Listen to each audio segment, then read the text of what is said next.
Well, hello. Welcome once again to Stuff and Things, where I like to talk about stuff and occasionally even things. I'm your good friend Bradley, and today is a Sunday Stuff and Things. And on this Sunday Stuff and Things, we have many stuff and things to talk about. I actually relocated. I was out at the seashore doing a pipe video for Patreon, and again, it was so cold and so windy. It's, I don't know, like 50 degrees supposedly outside right now. It was supposed to be partially sunny. I ran out there. I was running around all day this morning because there's a bunch of stuff to do, and I'll be talking about one of the things I was doing this morning. It was actually work related, and I had to do it on a Saturday, which makes me angry, but it was something that had to be done. So it kind of threw off my whole morning. I try to get so many things done on a Saturday, including these videos. And anyway, I went from that work thing directly to the shore to record a video for Patreon. I was going to do the Sunday video there as well, but the cold, the wind, I always forget that right on the seashore, the wind is going to be insane and it's so biting. And so I decided to run back to SAT Studios to do the Sunday video. But we have many things to talk about, including videos you can look forward to on Stuff and Things YouTube and Stuff and Things Patreon. We will give you a story about the importance of communication and understanding. So there was an issue with work, and it was something that was building and building and getting more acrimonious. And finally, we just had a nice conference, a confab, and it seems to have settled everything down. And so I just want to talk about that. I think it'd be a good kind of story time today to discuss that. I tried out McBaron Mixture Scottish Blend. We'll talk slightly about that when we do the upcoming video section. It's, well, we'll wait until we talk about that for upcoming videos. And then of course we have your questions, comments, and feedback in hashtag askstuffandthings. And then at the very end of the show, we will do the Patreon shoutouts and updates. So lots of stuff to talk about. Let's get to it.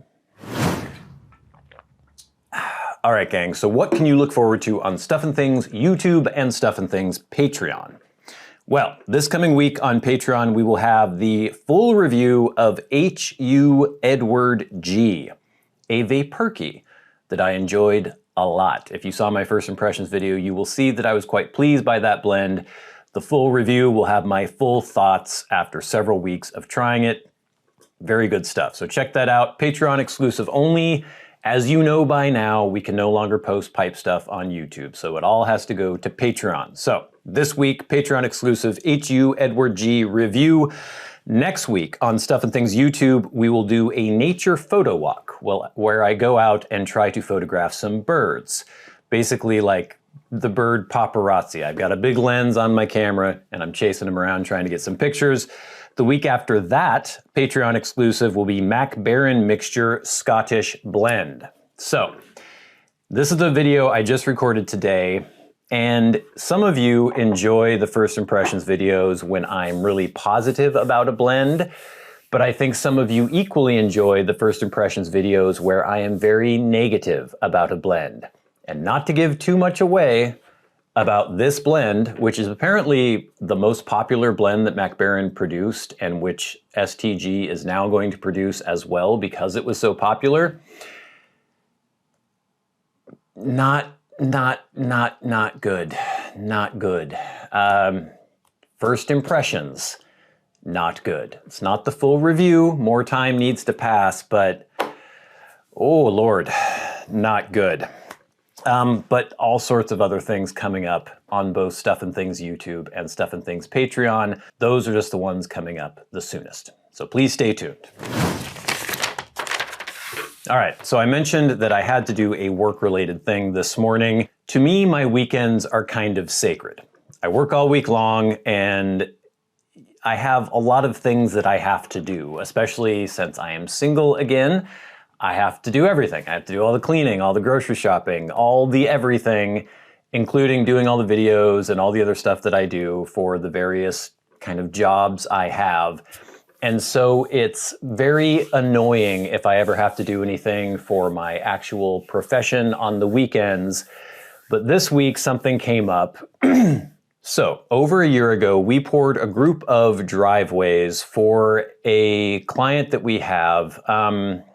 It's a program that basically makes low-income homes for people. They have to qualify, they have to have good credit, but if they can qualify for the program, they get access to low-interest loans that are backed by the US government, and then they have to put work into the house as it's being built.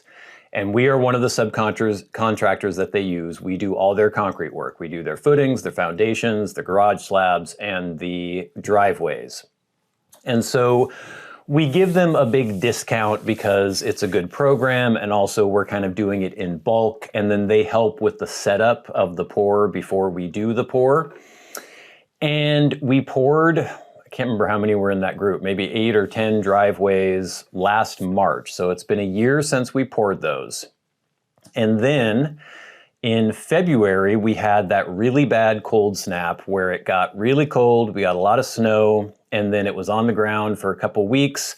And the problem was too that it would get to like 34 degrees during the day, and so it would partially melt, but then it would freeze again at night. So it was this process of slight melting, then freezing, refreezing. And basically what happened is that some of their concrete started spalling. Now, if you don't know anything about concrete, it is if you get moisture trapped against the surface of the concrete, which can happen if you don't remove the snow from your concrete. You should always clear snow from your concrete and never use salt to melt the ice on your concrete. It will ruin your concrete. But if you have compacted snow on the surface of your concrete, you drive over that, you mash it down into the surface of the concrete. If it melts underneath, water gets trapped between the ice and the surface of the concrete. It has nowhere to go except into the surface of the concrete. Then if it freezes, it expands and it can pop the surface of the concrete off. So they started getting some bad spalling on some of their driveways. And it sucks because, you know, it's a year old. It's not really anything you can do other than the maintenance. You can prevent the snow and ice from getting on your driveway to begin with. Don't use any salt on your driveway. And so some of them were upset about this, and they started blaming the installation of the driveways because, well, we'll get into the because, but they were upset. They wanted to know what was going on, and they wanted to blame somebody, so they decided to blame us. Now, if you know about concrete, you will know that there's not much you can do during the installation of the driveway to cause spalling, because basically you have a 5-sack broom mix with integral air. It's computer controlled when it's batched at the plant, how much Portland cement goes into the mix, how much air, all the different chemicals. It comes out to the job, we pour it, we rot it off, we bull float it a few times, and then we broom it. There's not really anything we're doing in that process that would cause spalling a year later. And so, you know, we had some people were reaching out a couple times like, hey, what's going on here? We explained to them, you know, you had this really bad freeze. You got to keep the snow and ice off of your concrete if you don't want it to spall. And they started saying, oh, well, maybe it froze when you first poured it. It didn't freeze when we first poured it. It was, you know, 60 degrees. It was not freezing cold weather. If it had frozen when we first poured it, it would have spalled immediately. And spalling just means that bits and pieces of the surface, water has gotten under it, it's frozen, and then it's popped a little bit of the top off. So you'll see kind of the aggregate underneath. Things started getting more acrimonious with, there was kind of one main instigator, and basically saying like, well, this is your fault, you did something wrong, we're upset, and we want you to replace all of this concrete. And it was mostly my dad who was dealing with all this. And my dad can get he's not always the best at dealing with people if there's a problem. I'm a lot more calm, I'm a lot more reasonable. But I think he was maintaining his cool, but it was getting up to this point where it seemed as though there was threatening lawsuits and things like that. And if that had happened, I went out and looked at the concrete. And I also looked at all the city sidewalk that we didn't pour and the city sidewalk had spalling all over it. All the different driveways in that neighborhood had spalling on them, things that we didn't pour, things that were older, things that were newer. It just happened really badly in that neighborhood, and it was because you have to keep your concrete clear of snow, especially if it gets compacted and melts and refreezes and melts and refreezes. It's just, that can happen. And so I looked out, I saw it all over the sidewalks and stuff. I'm like, okay, well, there was nothing wrong with our mix, nothing wrong with what we did. It just seems to have hit this neighborhood really badly. And it got to the point where there was the sniff of a lawsuit going on. And so luckily my dad decided, okay, well, we just need to like meet with all these people and talk to them. And so this is kind of the main point of the story, is how important communication is, and letting people know that you are listening to them and understanding what's going on. Because I felt bad for them. Like, you know, it was worse in some driveways than others, but some of them looked kind of bad. And it sucks when the houses were about a year old. It's been a little over a year since we poured those. They don't understand the processes involved, and they're noticing this happening after that really bad freeze we had. And they want there to be an explanation, and they also want there to be someone to blame. And I think they're kind of hoping like, oh, well, if it's someone else's fault, then maybe they will take care of it and we won't have to. And so my whole idea going into this meeting that we were going to be having with these people was to explain the process of pouring concrete, explain what happens, explain kind of the chemistry involved, explain what can happen with cold and ice and snow and freezing, show them how, you know, it's widespread throughout the whole neighborhood. It's not just their driveways. And then offer them solutions for how they can rectify and, you know, give them the advice that we can give them. It's not our responsibility. It's a maintenance issue, but we can be open to showing them there are options, things that you can do to deal with this. There are like 2-part epoxy patches that you can use. You can do sealing to prevent spalling from happening later. And so we arrived there, a group of people, and I started going through all this and talking, and it was kind of going well, but then there were a few little contentious things where somebody was saying like, hey, we warned you not to pour. We said it was too cold. And like, no, it wasn't. Here's the weather from that week when we poured. It wasn't too cold. If it had been too cold when we poured, if it had actually frozen, it would have spalled out right away. Just explaining all the processes, pointing out all the different places in the neighborhood of concrete that we didn't pour where it had spalled out.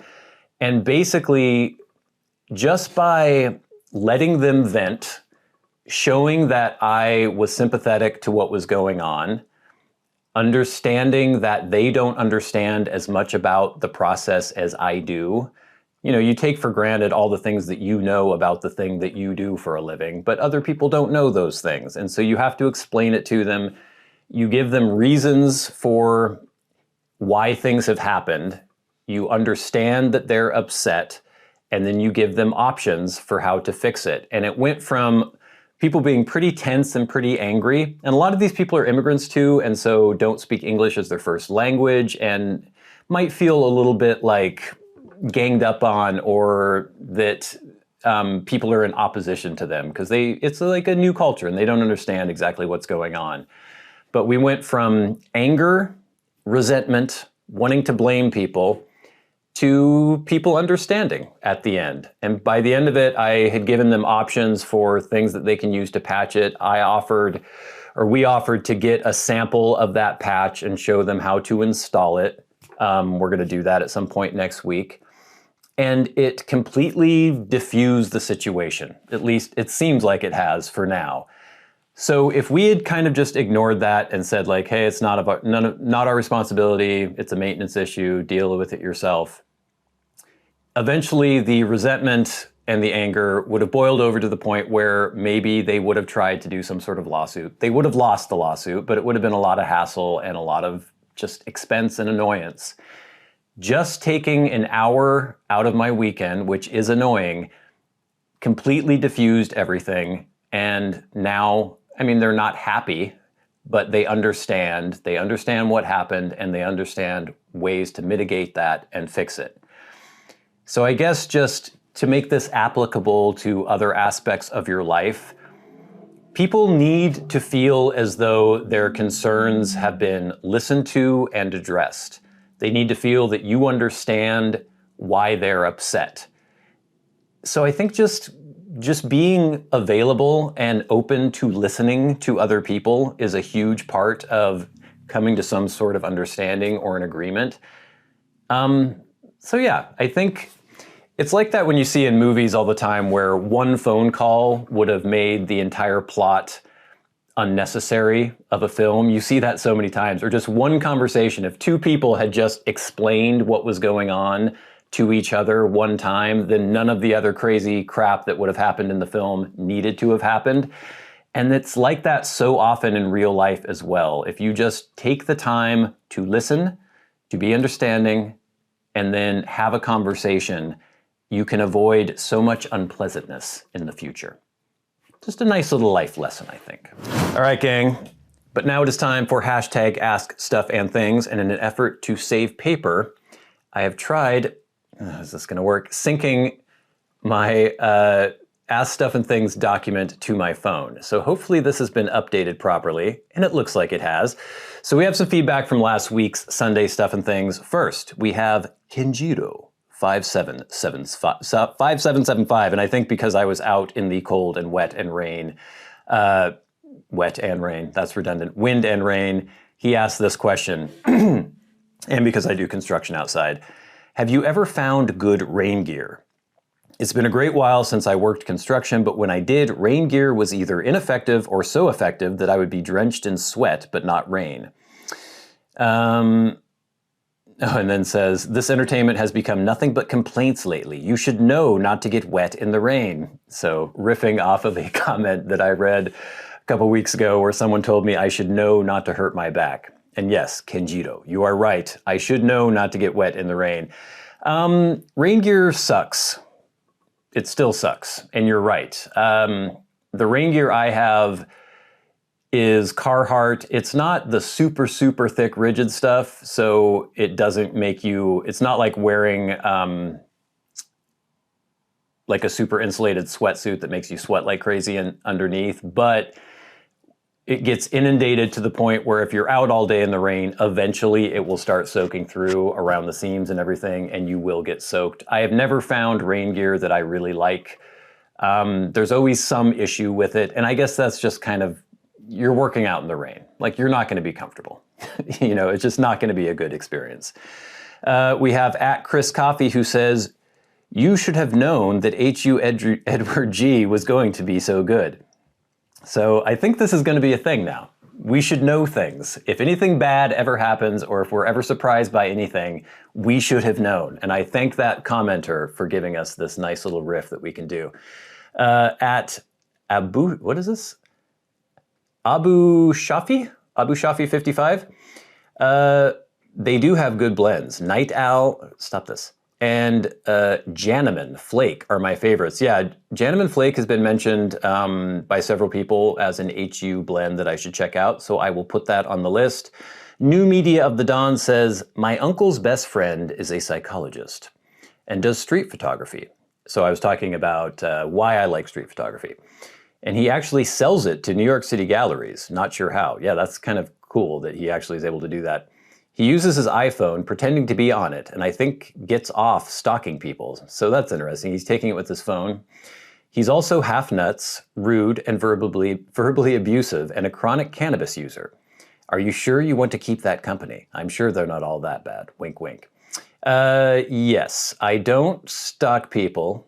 I'm not usually rude or verbally abusive, and I don't really ever do cannabis. So I think I'm okay. I think I can keep it up. @JBolim or JBolim, not sure, says, love your street photography. Thank you, sir. We have @BJ 5G says, TV and film major in college and Brooks Institute, Santa Barbara, California. Hated assignments for street photography until one of my picks, A Homeless Man in the Woods, won an honorable mention award in the 1970s. Later in life, I was a magazine photographer for Psychology for Living magazine. That's cool. Worst part was dealing with the art director. First camera was a Minolta SLR. Love that little guy. It's always cool to hear from people who were actually doing this back in the day professionally. It sounds like an interesting grind. And then at Heavy Leadbelly says, as an amateur photographer too, as much as I love taking nature pictures, especially when I lived in Olympia, seriously, it didn't even take skill to go out on my back porch and take a pic of Mount Rainier or the Olympic Mountains. I much prefer to take pictures of urban environments, which includes abandoned stuff as well as busy areas. As such, street photography is much more interesting to me for the reasons you mention. Yeah, and I live in a place that has a lot of natural beauty as well, and I do love taking pictures like that, especially of animals, but also of landscapes sometimes too. But yeah, there's just a draw for me of trying to go out and get something to happen out in the city or in an urban environment where it's not necessarily beautiful, but maybe a beautiful moment occurs. I like that. And then we have just one comment for the review of the Lockby Mini Field Journal that I did the other week. This is from @Ledger&Lace, who says, ooh, so this is an EDC? People know I hate that term, but yeah, I guess you could consider this an EDC journal. And did you cringe at that question? A little bit, yeah. This is very close to a fantastic little passport wallet that I hacked into a traveler's notebook and I've been using as my wallet planner. Daily Bujo? Oh, bullet journal, okay, for the last couple of years. Unfortunately, it's no longer available. Anyway, great review. Thank you @Ledger&Lace for that. And yes, if you haven't checked out the review of this, the Lockby Mini Field Journal, you should. But after I take a sip of coffee and clear my throat, it will be time for the best part of the show. All right, gang, but now it is time for the very best part of the show, and that is where I thank our Patreon supporters. Remember, if you would like to support the channels on Patreon, there is a link in the description box below, and it is much appreciated. As this entire channel has been demonetized by YouTube, your support on Patreon is the only thing keeping the lights going. So if you like any of the content that I produce, either on Stuff and Things YouTube or the pipe stuff that goes on Patreon, that is where you can support that content. As I mentioned, link in the description box below, but every week we shout out those who support the channels at $25 or more a month. The producers of Stuff and Things, people like Jason Buckner, Arcturus, Ashes of the Phoenix, Jonathon Proctor, The Friendly Piper, GreatGrol, Glenn, Just Glenn, Les Brady, David Severin, Nicholas James, Kyle Whitmore, and Mr. Gibson. And of course, the Maniacs, the crazy people who support the channels at $100 a month, people like Bob Magee and Ryan McFadin. And we'll never forget our dearly departed friend and perpetual Hall of Fame member, Peter Straub. So, what else do we have to look forward to on Patreon if you are a Patreon supporter? Well, as I mentioned, the full review of H.U. Edward G is out this week exclusively on Patreon, and you'll definitely want to check that out because I was very impressed by that blend. It rocketed towards the top of my favorite Vaporkeys. So check that out. And then this week as well, on Thursday, we will have the From the Archives review of Dunhill Aperitif. You guys remember that blend? That was a weird blend. It's not available anymore, but it was an interesting one. And that review is from 2014, I believe, towards the end of 2014. So we're gonna have lots more coming up on Patreon exclusives. From the archives, reposting the old videos of pipe blend reviews that I can no longer keep on YouTube, and new stuff every other week. And all the normal stuff from YouTube will be on Patreon as well early. And it is just a good time. So thank you all for your support on Patreon. Thank you all for your support here on YouTube, for watching every single week. Please stay tuned for all the good stuff coming up. But until next time, until we meet again, I'm your good friend Bradley. You've been the audience. This has been Stuff and Things on a Sunday Stuff and Things. I'll see you later. Just talk to people. Just listen. Unless they're annoying.